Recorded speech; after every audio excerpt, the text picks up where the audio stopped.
Niadtong miaging Biyernes atong gibisita ang lantad ug atong nasayran ang mga kasinatian sa mga tawo sa maong dapit. Karon padayon no natong tan-aw ang ikatulong bahin sa istorya sa lantad. Kung unsa na ba ang lantad karon o kung unsa pa ang kausbawang pwedeng maabot niini.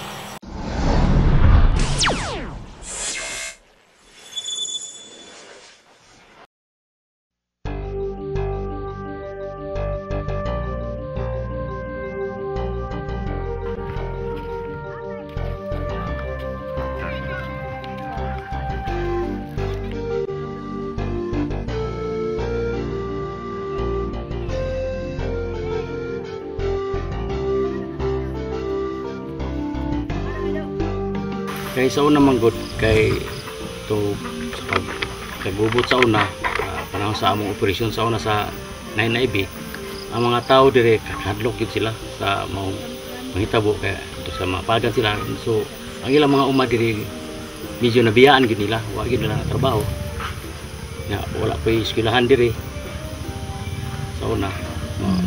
Mingaw kay sa una gyud kung pag-abot gyud namo dire sa 9IB. Karon nakita na nako karon kabaguhan nga nabalik ko diri na assign ko sa lantad. Nay nakita nako nga development nga lahi niyo sa unang panahon nga ug karon kaya ang pagkakaron na makita na to mga kabalayan na mga balay peaceful na ang mga palibot nga daghan na kayong mga bisita nga taga-ubos nga mo na diri, makita nila ang mga plaster gyud sa mga katawhan diri nga mag-uuma may nang ilang dagan sila pangimuhi nila ilang pamuyo. Kaniadto adunay issue sa pipila sa mga sundalo sa ilang pamaagi sa pagtatar sa mga tawo. Katong mga armado sad sa uno nga nahiluhan pod sa istorya atong sundalo nga moy nagumala diri. Kay dia salos ko sa una nakasaksi maging ko diha na magin ilang gipunggutan nagliog, kanang ilan nang gipatay, ilan nang ang tao ako iyon dili ko makaingon iyon ako. Ilang gilumusa akong iyon sa tubig, ilang gikalibat tuhan. Ana ilang gilumus sa tubig, gihiktan nga wa dito sa tubig.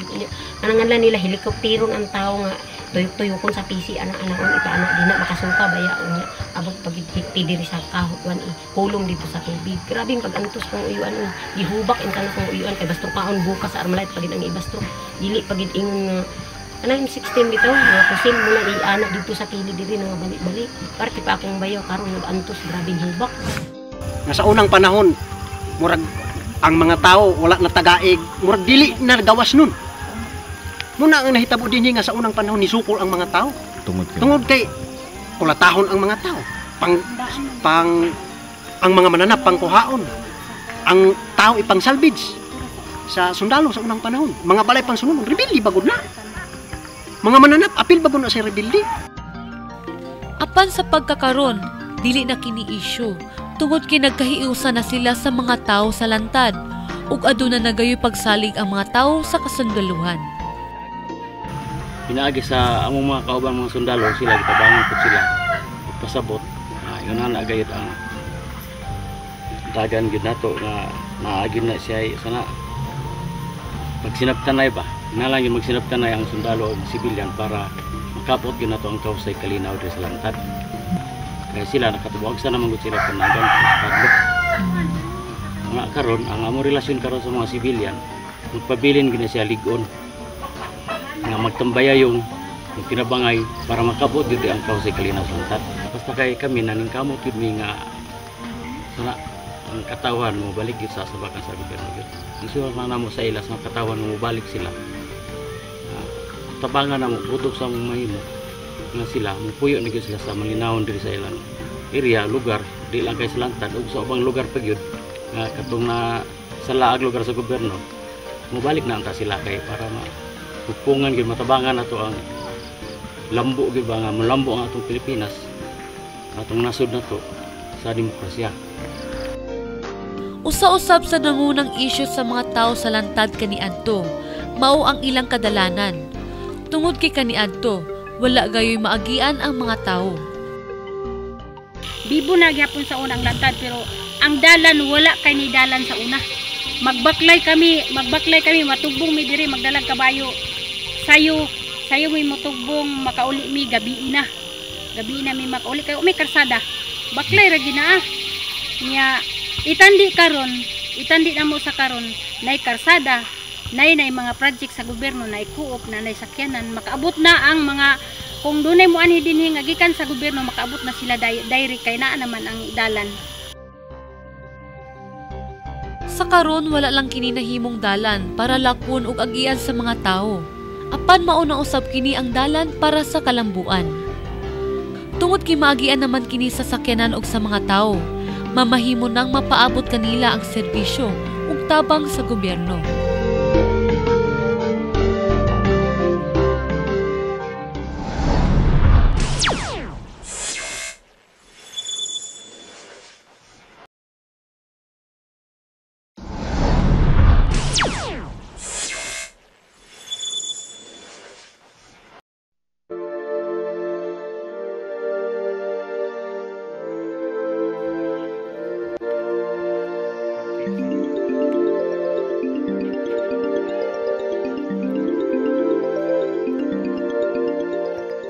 Aduna na'y mga eskwelahan sa elementarya alang sa mga bata sa lantad.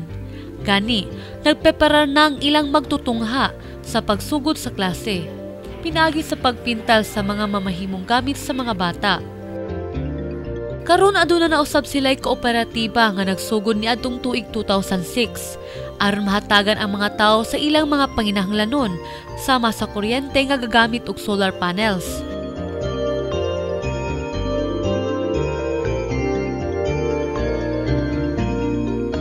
Mga pagkaon ug pasilidad alang sa mga produkto sa mga tawo gikan sa ilang mga uma.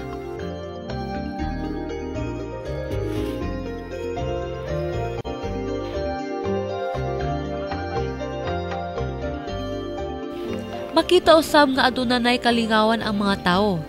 Sama sa videoket, TV ug DVD, pwede na kining rentahan pinaagi sa kooperatiba. Aduna na usab basketball court nga nahimong dual purpose tungod kay pwede na usab nila kining gamiton sa ilang mga giuma.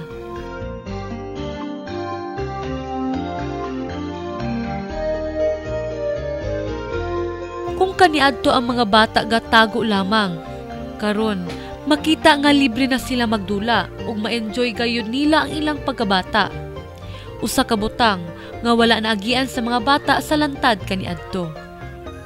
Kung sa una napasagdan sa mga tao ang ilang pag-uma ug mga binuhing mananap, karon libre na sila magbuhi ug mag-alima sa mga mananap ug balik na usab sila sa ilang pag-uma.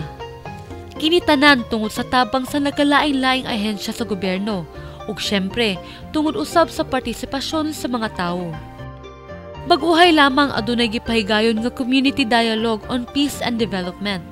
Dinhi nagtipok-tipok ang IP leaders, co-op officers, representatives sa simbahan ug eskwelahan sa sitio lantad ug pipila ka mga mulupyo sa dapit aron mahisgutan ang pagpadagan sa lokal nga gobyerno, kalinaw ug kahusay ug kung unsa pa ang kausbawan nga pwede maabot sa sitio lantad. Adunay 8 ka mga gitumbok nga prioridad nga gusto nila hatagan og pagtagad. Apan una sa tanan, mao ang Certificate of Ancestral Domain Title kon CADT. Diin ang among ginapangado nga among ginaampo apil ni anto, apil na tong among pakigbisog nga kung mahimo ihatag kanamo ang among yutang kabilin.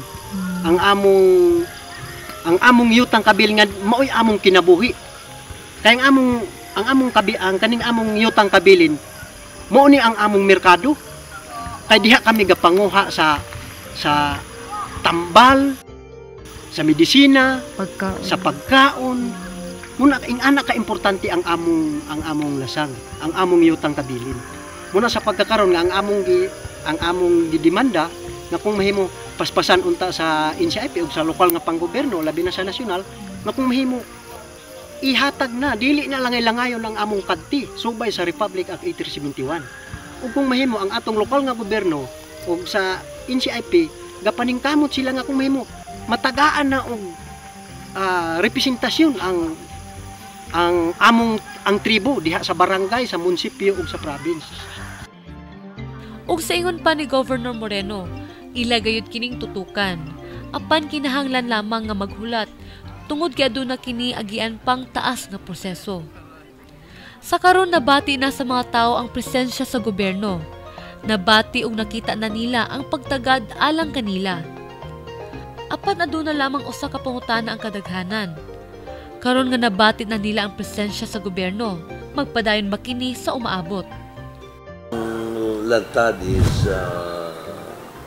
it's a work in progress. No, it will never end. Nagyod, siyempre, talking about government service, it's never ending. Government should continue to be felt by the people. No? I am sure that future leaders will take care of Lantad. Karon nakita na nila ang pagbag-o ug kausbawan. Ang mga kaagi ug sakripisyo nila aduna nay resulta. Busa karon makita na nila nga adunay hayag nga kaugmaon ang ilang mga anak ug uban pang kabatan-unan sa Lantad. Ang Lantad usa lamang sa mga lugar nga napasagdan sa gobyerno kaniadto. Apan usa kini ka ehemplo ug simbolismo sa paglaom, pagbag-o ug pag-uswag. Nagbag-o na ang mga tao.